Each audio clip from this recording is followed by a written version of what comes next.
Kadochikov, com o deporte. Durante um jogo de futebol amateur entre Haagse Wick e Ray Weekse, defesa de Haagse Wick slide de uma forma hopi bruto riba enkel de seu contrincante e a lesionar jovem de tal maneira que não por futebol mais.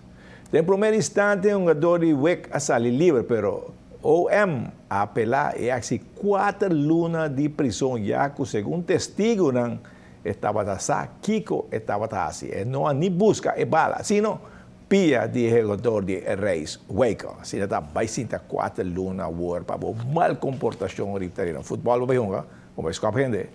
E Winston Stanky Ashby há reconhecimento de primeiro-ministro.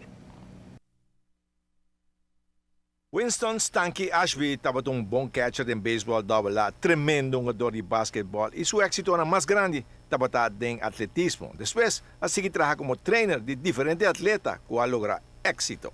Personagem que a ressaltar na carreira de dedicação na aspecto social, deporte para a nossa comunidade e o Sr. Winston Ashby, eu conheci como Stanky, a destacar durante hobby anos em atletismo, em beisebol, pero todo deporte. Agora vou com sua muralha, certificado, com medalha, onde caminha mais para pôr, né?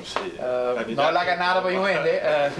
E personagem assim ajuda a outra pessoa do deporte também, pero está uma inspiração também. Agora nós temos modelo que está dando trajeto de tanto êxito e para o governo é honor também agora aí para poder chegar na casa de cidadão especial assim e dar reconhecimento para o qual significa para nosso país e para seguir arriba a boa direção aqui. Thank you, my friend.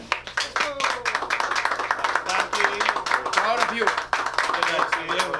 Rosina, gosto para o Brasil para o tempo no futebol, treino de atletismo, mas Evelyn, Bilt, Farel, Pedro Damas, tudo ganham, tem vegan diferente. Então, bisamos para nosso encontro, para dar um pouco de homenagem de tudo, de beisebol, basquetebol, atletismo, softball, treinador, atleta, tudo certo. Então, vou apreciar, então, muito agradecido.